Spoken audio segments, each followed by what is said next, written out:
right, welcome back to another episode of Golden Rhino Games Hobby Talk. Once again, I'm Ian. I'm Luke. There we go, and we might talk a thing or two about tabletop miniature games. Luke, how you doing? Doing pretty well. Yourself? Good, good, surviving. Been painting up a lot of dinos and stuff. We'll actually get to that as part of the hobby progress, and I see you have some of your stuff there. Oh yeah, I got some Firefight Enforcers today. Today, just today, huh? Just today. Okay. I brought them in today. I know what you mean, yeah. But it's kind of actually something to talk on. Before we jump into our events and stuff, we've actually really started picking up Firefight by MANTIC Games. I think a lot of people would like to equivalent this to maybe a Warhammer 40K-like game. Yeah, but inspired by. Inspired by, right? But what I'm going to say is, no. Now that we've played it, it very much is its own creature and entity, and we are going to get into that today, especially with our special guest, Nick, who is going to be our new Pathfinder for the store, which is awesome. Let's go ahead, let's jump into our events. So, Luke, what you got for me? All right, well, starting on the 3rd, we have the Halo Flashpoint Beginner Tournament. Good event for, if you're just getting started in the game, you've maybe had a tutorial game or two, a couple pickup games, but now you want to, pick up multiple games in succession and really hammer those rules home. It's a good start, right? So again, that's on the 3rd. It'll be a good time. Yeah, nice thing about this too is that it is incredibly beginner friendly. We've actually asked some of our community members to help by bringing in terrain and stuff like that. But yeah, we will have a couple of tables set up, and don't forget, we don't have the event hall anymore. It's closed for the season. Yes. It'll be back again soon. But yeah, it'll be fun. But back in time, we've got May the 4th be with you, our Star Wars Shatterpoint tournament, of course, on May the 4th. Basically here to announce that, yeah, it's totally sold out, which is amazing. I'm really excited for that. This is going to be great. Brian has done an awesome job rallying the troops and getting our stormtroopers out there to battle. I'm sorry, I couldn't help it. But no, this is going to be great. We're going to have, I think, six tables, so up to 12 players dedicated for this, playing 3 rounds of Shatterpoint. We are going to be doing 3 rounds. We are capping the rounds at that. And if you are interested in playing, by all means, please let us know. We are collecting and gathering a wait list. That way, if somebody doesn't show up or isn't able to make it, or we simply find means to add more space to it, we gladly will. But that will be taking place in the store on Sunday, May 4th. Oh, yeah, that's right. Sorry. And then back to Shatterpoint again. Our monthly meetup is actually that Thursday on the 8th. So if you're not familiar with this, or if you feel like the tournament is a little daunting for you, I totally understand. But join us the second Thursday of every month.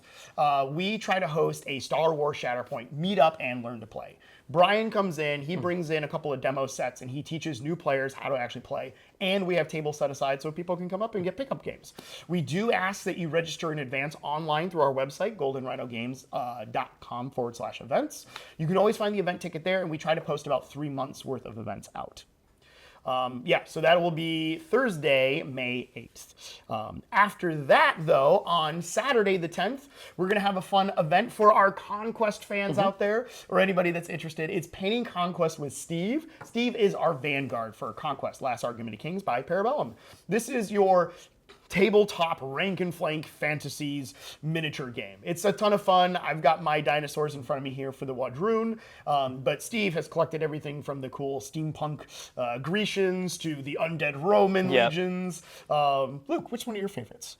Honestly, I'm a fan of the style of the Dweghome, the fire dwarves and all that. Yeah. They're big. I'm blanking on its name, but the behemoth that's got the cannons on the sides. Oh yeah. All the Conquest. Drake. Yes, the Hellfire Drake. All the Conquest players are gonna hate me for not remembering its name, but that one I really like the style of. Hey, that's okay. We need some more Dweghome players anyway, and you heard it here. Luke is gonna play Conquest with us. Thank you so much, buddy. Yeah, for sure, totally. I'll add that to the pile. That's right. But if you have a pile of unpainted Conquest minis, come join us. That's gonna be Saturday, May 10th, and we're going to be painting Conquest with Steve, our Vanguard. What else we got? Hot on the heels of that is on Mother's Day, the 11th, we will be doing an Age of Sigmar 3-round event, right? Yes, the 3-round matchup. Yes, 3-round matchup. So similar in style to how we do our other 3-round events. So I should clarify, it is only 1,000 points. It's only 1,000 points. Beginner friendly. Yes. Kind of coming off the heels of other beginner-friendly Age of Sigmar events. We've been doing the Path of Glory recently. We've been doing consistent learn to plays. Oh, yeah. Again, this is a good experience for people who are newer to the game and are building up their armies to get consistent games in all in one day so that you can take what you've learned and apply it all in one go, right? For sure. So it'll be a lot of fun. I'm looking forward to that. Yeah, the nice thing about this is that it is a tournament-like format, meaning that there will be 3 rounds with timed rounds. Players will be using chess clocks and things like that to get you more familiarized with it. Yep. But win, loss, draw, doesn't matter. Each round you're going to move on to the next table, play against a new opponent. At the end of the day, we're going to have a favorite opponent, best painted army, and 3 other raffle winners, which will be a lot of fun too. Your army must be painted to be eligible for best painted. I hate to tell you. Yeah, that's okay. You are welcome to come paint with us. Yes. Yeah, but after that, we are looking at the next month, or I'm sorry, the next set of events. And one of our ones that we're looking forward to is our Learn to Play Firefight by MANTIC Games. Now, Nick and I, we're going to talk a little bit more about this, but this will be on Saturday, May 16th. We're going to be doing that from 12 till 4 p.m. If you've never played Firefight before, that's perfectly fine. This event is for you. Come on in. You're going to get to play with one of the demo armies. Nick will be available. He'll be our Pathfinder, help teach players. And hopefully we'll actually have a representative from MANTIC come out there. Rick, I know you're watching this video. Anyway, so I just had to throw that out there. Okay. Calling the man out, that's rough. Right. No, it'll be great. I really like Firefight. I love the mechanics. And it's incredibly affordable tabletop miniature game. By far. Yes. Yeah. So, all right, before we gush too much about Firefight and whatnot, one of the things that Luke and I wanted to talk about is actually our weekly activity of play. This is something that we're going to start advertising both on our website as well as our social media channels in either a calendar format or an easy-to-find format. But let's talk a little bit about what happens every single day of the week that we're open. Luke, why don't you kick us off? Well, my personal favorite one, and it's one I've done myself before, is every Wednesday we have D&D Adventures League. The way this works effectively is that local DMs, local players, will come together and set up campaigns or one-shots and such, all organized through, I believe the website is Warhorn. Correct. Is for D&D. You can just go onto warhorn.com, I can speak, filter it by Golden Rhino Games to see which events are hosted here, and then just sign up from there, right? All of them will say like, oh, we have 4 of 6 players or looking for new players and such. Or you can just come in day of and talk to the DMs, see what kind of games they're playing, see what's going on.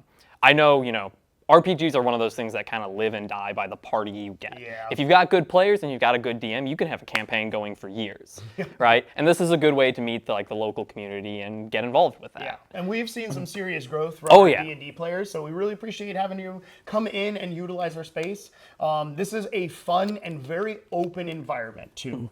So if you're brand new to role-playing in the first place, we actually have a place for you. We can set you up with one of our more experienced DMs, and if you are a DM that's looking to run more games, we're more than welcome to have you come on and join and be a part of that. So, and then that is every Wednesday. Every Wednesday. Right? From 6 till 10 p.m. Usually, something that is important to note is usually campaigns are run every other Wednesday, but because we have it running every Wednesday, it lets us do more in the same time frame, right? So you don't have to commit to every week coming in. It's every other, right? After that, on Thursdays, we have Magic the Gathering Commander Night, right? And this is just straight up open play. You can come in, bring in your decks, play against other people coming in. The idea of us having Thursday be like Commander Night is so that we have a set time that people know, oh, I want to get, some games in with other people. I know people are going to be there on Thursday because that's the set date. So, yeah, it's pretty straightforward and simple with that. If you want to play Magic the Gathering in the Commander format, come in on Thursdays. Yeah. Along with that on Thursdays too, Justin has been great on running a lot of Star Wars RPG for the better part of 6 months or so now. So if you're looking for a not D&D related RPG session that you can jump in and join, he is more than willing to add more players on, and we would love to see you come in and join us. And that's every Thursday as well. Same kind of style. It's going to be from 6 till 10 p.m. You're obviously welcome to arrive early if you'd like, and we do host it actually in our kitchen in the cafe, which is a lot of fun. After that, we do have our Friday events and activities. So 2 main ones that we want to talk about is the every other of our Pathfinder Society. So this is almost exactly like our D&D Adventures League, except it's with Pathfinder. We do have currently 2 GMs that bounce back and forth every 2 weeks. Noah and Matt, appreciate you both helping out. But if you are interested in playing Pathfinder, we really appreciate you jumping on. Same thing like Luke mentioned before. Join us through the Warhorn. You can jump on that way and sign up and register in advance. And when you get here is actually when you will pay for your day ticket. We should mention that any RPG sessions here are $10 per person per day. You're going to get $7 of it back in store credit. The other $3 is going to go to the GM for running the game, which is really cool. So gives them a little kickback too. Along with that, though, Friday night really kind of kicks off the start of our TCG weekend. That starts with our Star Wars Unlimited TCG. Now, for the most part, what I will say is please follow us in the Discord for this, because we do a lot of communicating of what style of event or activity, or if it's just going to be open play and come in and play a few rounds. But the crew for our Star Wars Unlimited group is awesome. These guys are always here with a big smile and a lot of cards to play. And we will usually do anything from drafts to Twin Suns format, and of course a standard 3-round tournament, which has been a lot of fun. So yeah. Following that, Saturday, usually one of our busier days, because Saturday is the day when we run our events. You know, people are off work, they can all come in. But on those days where we do have free tables, which, let's be fair, is most of them, this is your best chance to find a game of Warhammer 40K or Age of Sigmar. Because again, people are off work and they're coming in looking for their weekly game for this. So Saturday is our dedicated 40K and Age of Sigmar open play days, right? We'll have tables set up, terrain ready to go for you guys to come in and play. And I know there's plenty of you guys out there who are either newer to the game, you're just getting up to 2,000 points and you're ready to go, or you've been playing this game for longer than I've been alive and you're still ready to go. Right? So whichever camp you fall in, come on in on Saturday and get some games in. Yeah, absolutely. Also, as part of it, we're still running the Age of Sigmar Path to Glory for Ravage Coast. So please jump in, play some games for that. That, Mike has actually gone out of the way and created a handful of totes that are designated battle zones within it, which has been super cool and really fun to see.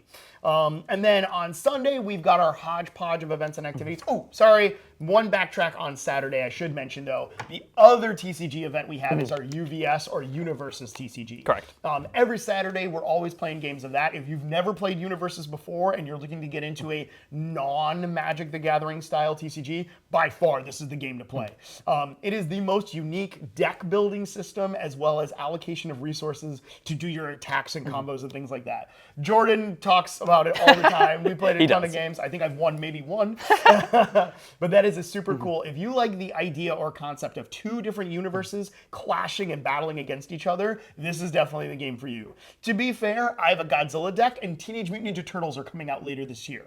Yeah. So be excited. The ultimate who will win. Yeah, right? It's Donatello, by the way. From there, though, we do get into Sunday, and Sunday is our dedicated day for both Conquest, Battletech, and for our TCG, we've got Lorcana. So every Sunday, we try to do something for Disney's Lorcana. We do have a few people that come in, anywhere from 4 to 8 players that come in and enjoy the space. On that side note, we should mention, too, that once a month we do a Pokemon TCG day. Yes. Mostly just so we have a day for people to come in and play that game. But Conquest and Battletech, by far, are the two most popular that we see on Sundays. For those, we will reserve 1 or 2 tables. Players can come in and meet the community and play some games there. And that's been a ton of fun. And the amount of Conquest players we have now rivals our number of players for Warhammer. It is easily. Awesome. Easily. Yeah, so cool. Any other last events or activities we want to talk about? I think that's really all of it. Nice, nice. Please be sure, follow us along on Facebook and in our Discord, and we will have these posted up on our website as well. So if you do want to attend anything, you can actually register in advance by purchasing your ticket online. But from there, let's go into some news and hotness. Yep. Yes. Okay, so Luke, tell me something new and exciting. So new and exciting things. We have Death Guard and World Eaters coming out for... Warhammer 40K. The word escaped me for a second. Wow, that's embarrassing. All right, for Warhammer 40K in the near future. Pre-orders went live this past Saturday with the release coming out 2 weeks from then. So I wrote the date down on the 10th. On the 10th, right. But I'm really looking forward to a lot of those. I think Death Guard in particular have me excited because we're seeing new styles of rules coming out. And this is one thing that's always nice with kind of how GW has the Warhammer, like, content release schedule workout, where I know people complain about like rules creep and stuff like that, but I think it's really interesting to see as the edition progresses and new rules come out, right? Oh, it keeps the game alive. It keeps the game alive. It keeps things new and exciting and interesting. And the one in particular for me is the Poxwalker detachment. The way this works is that the Death Guard, if they take this detachment, get free units of Poxwalkers depending on the size Free of the units game. are back. Free models Free, are back. with a caveat in that they're limited, right? In a Okay. standard 2,000 point game, you're only getting 30 extra Poxwalkers. Only right? 30. Only 30. Only 30. But your opponent can know that and plan for that. It's not, you know, here's a unit of 20 that I'm bringing back for free multiple times. Okay. Right? See, It's not that. That's what I was wondering. And there's other abilities within that detachment that kill Poxwalkers to get buffs for other units, Oh, right? now that's cool. So, like, there's a stratagem you can use. They showed it off in one of the community articles a little while back, where if you're attacking, like, let's say a Plague Burst crawler, right? Sure. And there's Poxwalkers nearby, the Poxwalkers can take the hit, but you kill a model for every point of damage. Oh. So if you're hitting an anti-tank, Yeah. you're swinging with an anti-tank Yeah, weapon, big let's say it does Razkin. 10, you know, d6 damage, you roll a 6, you kill 6 Poxwalkers with it. Ooh. Right? So That's gnarly. it's a good trade there, That's cool. right? That's thematic. That's and cool. that seems It's like fun. thematic. Yeah. You're getting more Poxwalkers, but you're also removing them for buffs to other stuff. Gotcha. So I think it's a fair trade, and I'd love to see that kind of mechanic be brought back for like Guard, for Tyranids if they revamped them. You know, those different Horde armies that could use the extra couple bodies on the table. Just right? a couple. Just a couple. one or two. 1 or 2 or 200. For sure. No, But that's really cool. That is exciting, actually. It'll be nice to see some new flavor context coming from our major Chaos Gods as well. Yeah, so Death Guard, Khorne, or World Eaters are going to get their own. We're still waiting on what Tzeentch is going to bring. Yeah. That'll be interesting, but cool. And yes, that should be released on the 10th, May 10th. Fingers crossed. Yeah, fingers crossed. It's delays, you know how it goes. Really, the other thing that I wanted to talk about was we did finally release the first draft of our player packet for the Conquest Last Argument of Kings Mega CWE that we're hosting in August. This has been kind of our first trial, first attempt at some of the basic rules for it, but really what we wanted to hammer down was how the rounds of play are going to work, player requirements, and basically what to expect overall. We did release also a Google Doc with it, so if you are planning to participate and attend, please read over the player packet and submit your feedback. This is the first draft, and we do plan on making some alterations, additions, or simply just clarifying some things. But one of the things that I felt really confident about was the paint requirement needed to get into the event. And I do say that with a very strong asterisk, because your models must be fully painted in order to get in. What I brought with me today is also part of my hobby progress. I wanted to show that off. I have been training myself to paint 30 to 45 minutes at most every single day. And the way that I do that is that I just have my space set up and ready to go, and that has made it a night and day difference. But I have actually got multiple variations of works in progress, and there's a reason I brought that in today, not just showing off this cool painted dinos with the bright colors. I love it.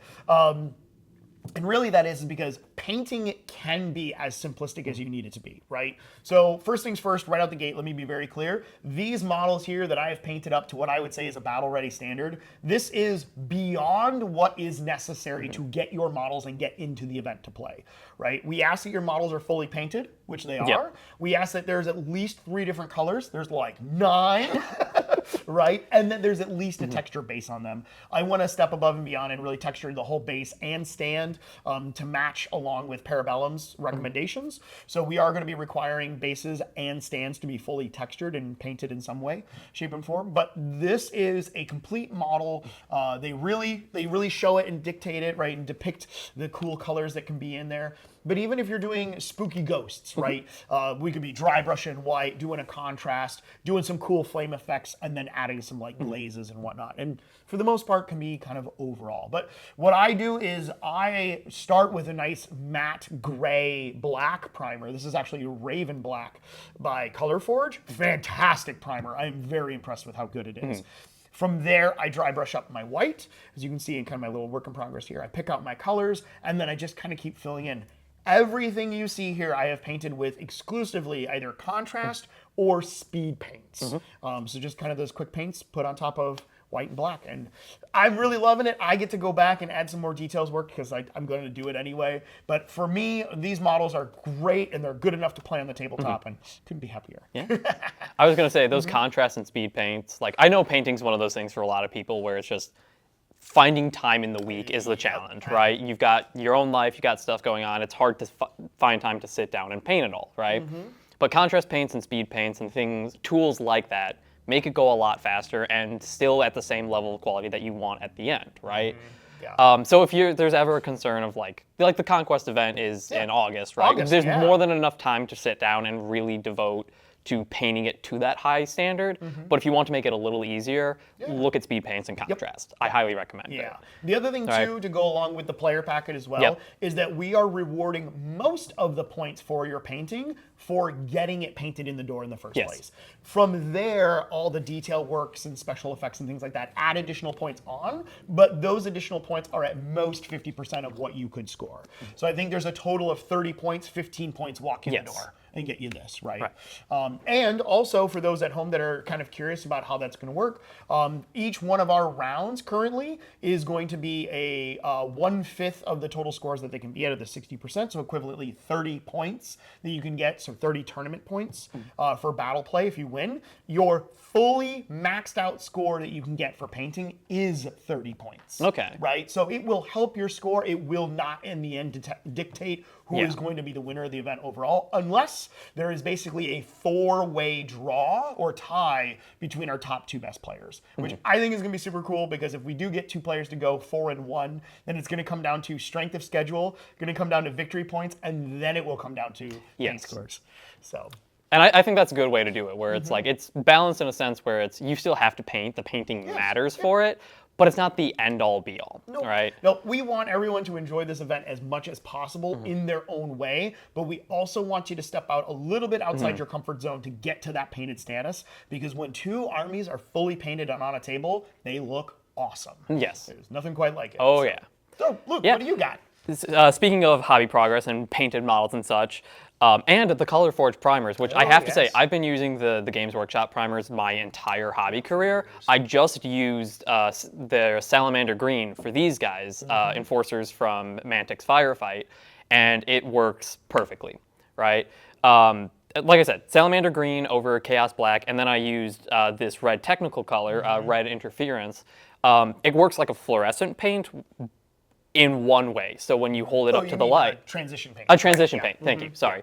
A transition paint where depending on the angle, the color of the paint will reflect the light. So on the green guys that I have now, from a certain angle they look green, from a different angle they look red, right? And I really like that because it gives it kind of that like metallic, like shiny color to what would normally be a matte green. Right? Yeah. So it makes them look a little more like sci-fi and advanced, in my opinion. Oh, yeah, for sure. Yeah. Yeah, thinking about it, because we kind of joked about how they look like your Spartans. Oh, yeah. But if it you had was done, not intentional. Yeah, But yeah. I love the color scheme you're going for, but had you done military green, so more of an olive green with an orange color shift, it would have been Master Chief. Yes, 100%. All day. I might get what...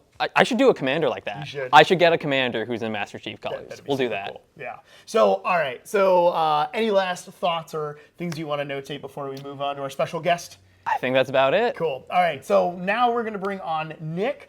Nick Hogerheide has been an awesome community member for us. He's done everything from help us run Learn to Play events for Age of Sigmar, talk to us about Firefight and why we should carry it and get into it. And more recently, he started the application process to become a Pathfinder for the store to help promote Firefight even more with Mantic. So I'm going to bring him on and get his opinions and thoughts on Firefight. Luke, what's your favorite part about Firefight?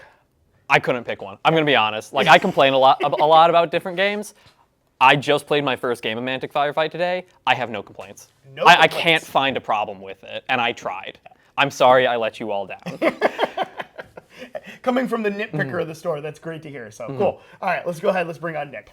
All right, so I've got my good friend here, Nick Hogerheide. He's been an awesome friend of the community, helping us out with different events and activities, whether it may be a Learn to Play for Age of Sigmar or some other things. But one of the big things is that I asked him to kind of help out with our Firefight community.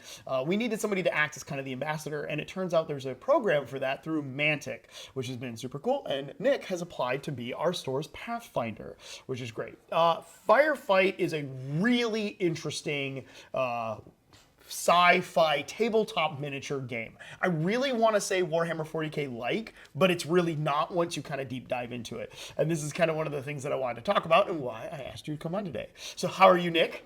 Doing all right. Good, good. All right, so before we get too far into it, briefly tell me about yourself and how you got into the tabletop hobby world. Well, funny thing enough is like, I didn't actually start wargaming until after college. So like I started collecting Eldar first. Okay. In 2008. Never got to play, built the models, did nothing with them. I didn't start playing until 2016 after college. Wow. So okay. I've been Welcome back. right, yeah, right. So I didn't actually play till then, and that's when I started getting more into like a guard and more so Warhammer. And it wasn't until I moved down here that I started kind of expanding my grasp onto other games. Sure. Yeah. Your tabletop horizon. Kinda. Yeah. So AOS, Kill Team, things like that. Yeah. What got you into Firefight? I'm gonna be real. Dwarves. Yeah, take that, Space Elves. So, the Forge Fathers is what got me into Firefight. And when they were doing a Kickstarter to basically jumpstart the next edition of Firefight, I saw what they were offering in this box, and which was less than what that's currently advertised for on the Kickstarter. And I'm like, all right, you sold me on the look. I love dwarves. They're dwarves in space done right, in my opinion, especially with the aesthetic. And I'm like, oh, cool. That one. Yeah. You know, what do you have to lose kind of a thing, right? Oh, how cheap it was. Nothing really. Yeah. No, that's actually, that's kind of a really valid point, right? I think MANTIC, the company, has come out with some really fantastic miniatures over the last couple of decades. I only recently just really started, I'm going to say, acknowledging them more in the last couple of years when I opened up the game store. I knew about them back kind of same time frame as you. Yeah. Because a good friend of mine, Stefan, was actually using some of them to convert zombies and things like that before poxwalkers ever existed. Give you an idea. The plague models. Plague models, the right. zombie. This, I think, stage 3A zombies on their store. Yeah. But it's like they're so good. Yeah. And all of the model kits offer a lot of different details and aesthetics in there, which is really unique. But it wasn't until you brought it up to me that that I really started to realize, oh, hey, wait a minute, this is its own beast, its own creation, and it offers a lot within this world of tabletop miniature games that is alternating activations. So let's talk a little bit about the game. If you were going to explain Firefight to me or to a new person, what are some key points that you would bring up? So one of the key points that I would bring up is it plays a lot like a lot of people are getting more into it now. OPR. So one-page rules. Yes. So alternate activations. You can't really pick an opponent's unit up turn one. And talk about that in a second too. Yeah. Continue. Instead of you having this time-consuming process of, all right, I've got 30 guardsmen in a unit. I got to move them all 6 inches. You only need to worry about the leader model for any of these infantry units. So it plays a lot like a more granular OPR. You've got more rules to digest. It's not as simple, but it's not, you got to write a thesis to play your army. Yeah. You also don't have to understand that thesis either, I should say. Yeah. I think the cognitive load that this game offers is very acceptable. It's very palatable. From what I have found in my experience with it is that it's a very nice, refreshing alternating activation. Like you're talking about with the leaders, a lot of everything within the units and how the game interacts is basically leader model to enemy unit and vice versa. But just being able to move one model, pick up the rest of them, and redeploy them within coherency makes the game very fluid, very quick to play. And the fact that it can or is alternating activations means that for the most part, you're always playing the game. There is no downtime while I wait for 30 guardsmen to move and then the rest of the army and then to make all their shooting attacks and things like that. I think Luke mentioned it earlier, right? But there's very little to complain about with this game. From the one game that I have demoed myself, I found it very interesting that I had a wide variety of units, but at the same time, my core units, my marionettes and ciphers for my Asterians, while they were identical units, there's a couple of special units or special weapons, right, that are in there, made them feel a little bit unique to themselves, and then my armies keywords compared to my opponent's keywords made us feel very dynamic and very interactive, which I thought was really cool. On that note, what is your favorite mechanic from Firefight? So personally, my favorite mechanic for Firefight is literally just the fact that most of your rules come off the leader model. Okay. So range, targeting, cover. Oh, right. It's measured from the leader model. So it just makes it like, okay, cool, for thematic purposes, yeah, I've got 10 steel warriors that are sitting right here, but as far as what matters, it's the dude with the hammer and a pistol. Yeah. Yeah, I think the game is able to eliminate a lot of ambiguity and some extra things. I mean, in some regards, it does feel like a single model with a bunch of token wounds, right? But it definitely makes the gameplay a lot more seamlessly, a lot smoother. And then also, I'm just going to throw this out there as kind of my favorite mechanic in there, is it's a D8 system. Yes. It's not D6s. So when there are positives and negatives to your hit rolls, the fact that +1s and +2s are okay, but not totally like crazy amounts of impact, both positively or negatively within the game.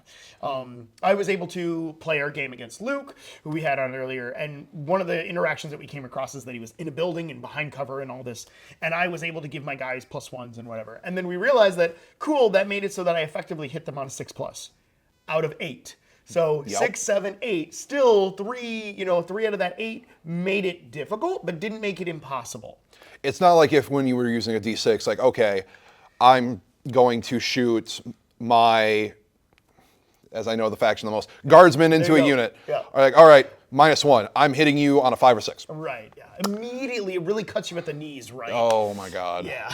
Well, the other thing is that despite the fact that they have these minuses that are cumulative, every faction has ways to play around that. Yeah. And let's go about that in 2 regards, too. So, first things first, this game introduces command points. Okay, now, that might sound really silly that we're talking about it as if it's some new, fresh thing, but the way Mantic has handled it within Firefight does make it interesting.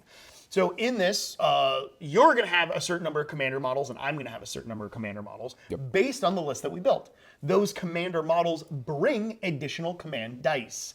At the beginning of each round and at the beginning of the game, we're going to roll our command dice or command pool to determine how many command points we have to spend within that turn of play or within that round, right?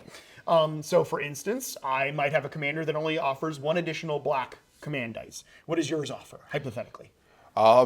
Generally, while I'm bringing in the big man himself, he's bringing in green. Oh, okay. So I got two guys that bring in green, and because I have some very old veterans, they bring a black just hitting the table. Wow, that's nice. So I might have a single commander that's bringing that. You have a couple of models that bring their tactician ability or tactician keyword, and they offer that dice in there.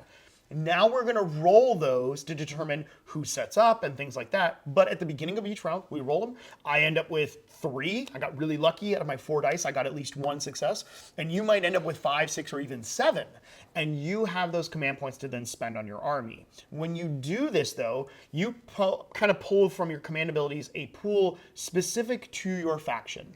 So what I've learned is that my Asterians, the cybernetic elf-like alien race, they're absolutely not the astral Ians, it's the Asterians. It was a joke. I realized that my name is in there and I can't help but point that out now.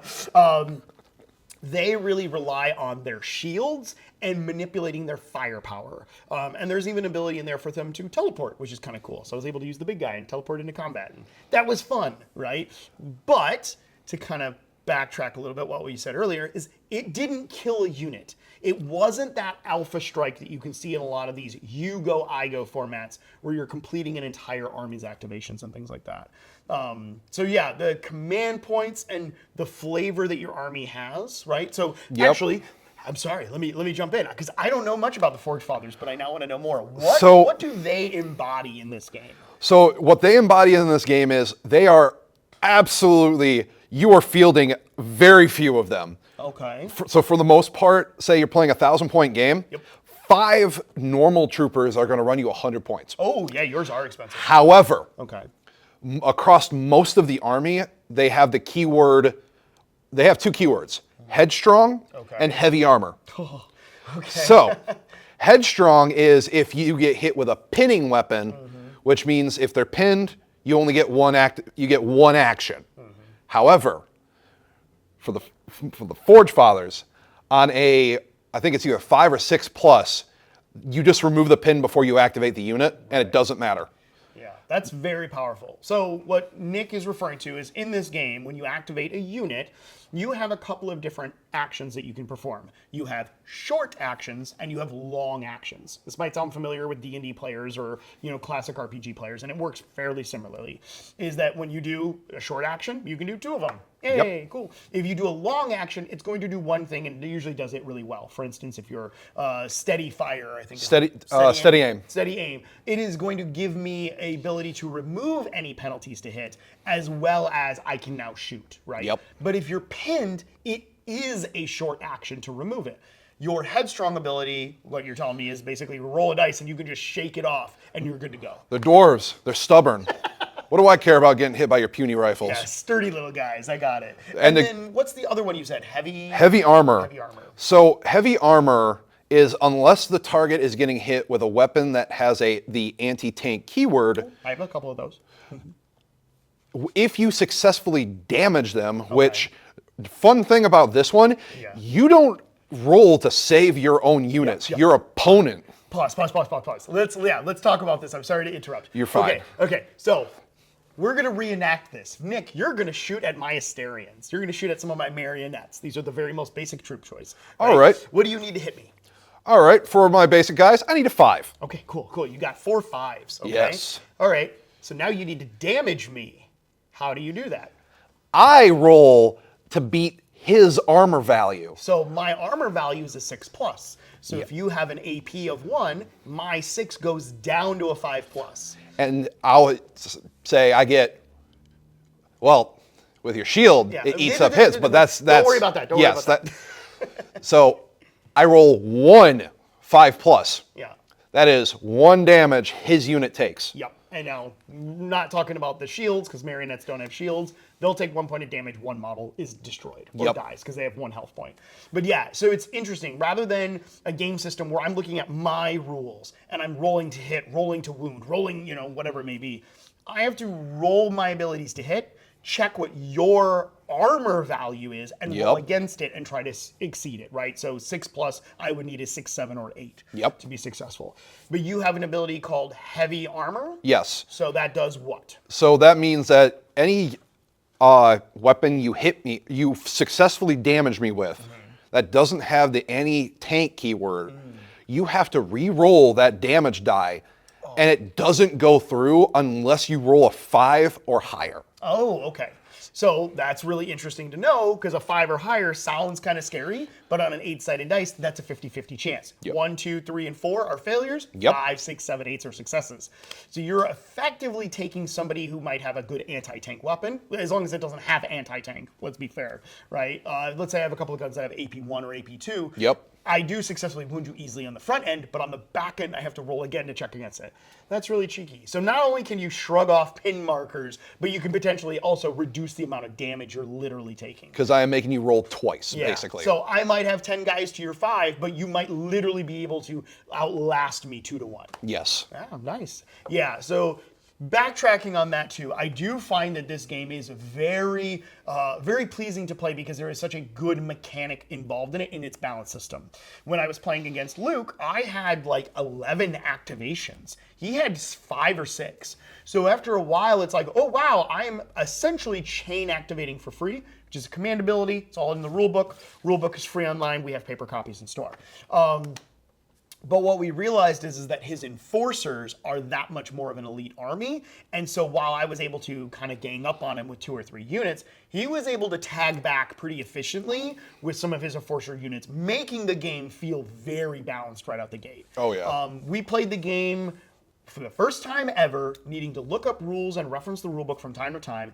And I think our 1,000-point game took us about an hour and a half. Like, it is great. This is a very solid, well thought out game. Mind you, we were just playing the, go back and forth and kill each other, right? The good old murder game. That's always fun to do, right? Especially as your first learning one. But I found it very entertaining without being overwhelming in the amount of rules and interactions that you need to do and learn. Well, the other thing that I really like is there might be a decent amount of keywords, but it just becomes a simplify of like, oh, that's my version of reroll ones. Or, oh, that's my version of I pick you to reroll a dice. Yeah. No, the game has enough flavor and enough diversity within the armies to make you want to go, oh, well, what would this do for my army instead? Or maybe I should take more leaders because mine aren't as efficient as my opponents, right? How can I mitigate that game too? I found it very exciting from a list building perspective, which it has its own rules for. It's not just very simple. You do need to take your troop choices. They're important. You can't unlock other parts of your army unless you take enough. And I find that is a very pleasing balancing mechanic within the game.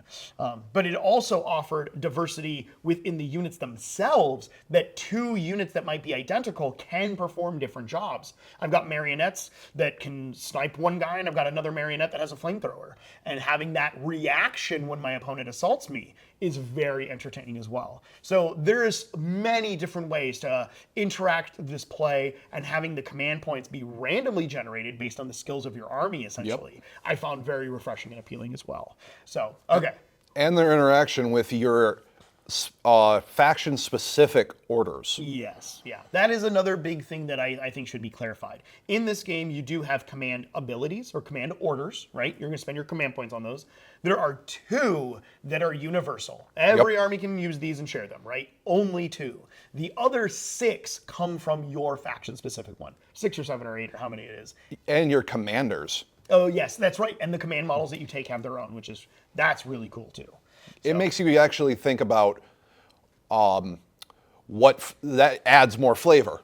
So like if you bring a certain person that's like, oh, I give people around me regeneration, get back in the fight. Yeah. It's like it makes repairing robots 101. Here we go. Yeah, exactly. So, okay, I got one side question I want to ask you, but I want to know a little bit about the lore of Firefight. Tell me something that you enjoy about the Warpath universe, because that's what this is from. So, delving into the Warpath universe, I find it's not your stereotypical grimdark. No. It's a little, it's like, I would almost say it's in between what you would consider grimdark as far as like moralities, but it's still like high sci-fi. I was going to say, it almost has a cyberpunk feel to it. It's like a grimdark on one end, yes, all the way to a cyberpunk on the other end. Yes, because you've got like, an example would be the GCPS. Yes. All their soldiers, they're corporate soldiers. Yes. They are literally just Marines for the Council, which is just 7 big corporations. Yep. Or my new favorite army that I've just discovered, the Amazon Labs. I'm sorry, Maison Labs. I'm not joking. If this is not a satire or spoof on an American company, I don't know what is. Maison Labs. Yes, it is hilarious. And it allows you to cross certain army models. So it's like, oh, well, if I like this faction, then I got half of the army for this faction. Yeah, it does to reference Warhammer 40K to give some of the examples at home. Absolutely. It feels a little bit like Gene Stealer cults, but really with their own flavor. I mean, the Enforcers themselves, the way that they describe their creation is almost a parallel to how a Space Marine's created, but in the more, it makes a little bit more scientific sense than the, I'm going to do 30 plus surgeries on you. They're more akin to like between a Space Marine and a Spartan. Actually, the Halo Spartans are actually probably a better representation. I know we kind of joked about that with Luke because of the way he's painting them, but in actuality, both lore and model description-wise, they perform really well, which is really cool. I don't know. There's a very refreshing element to this game.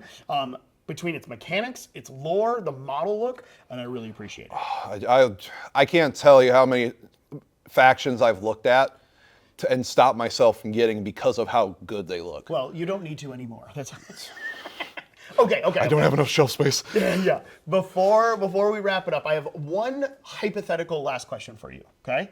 If you could add one thing to this game, a mechanic, type of models, maybe even a faction or something like that, what is a change that you would like to see included in Firefight?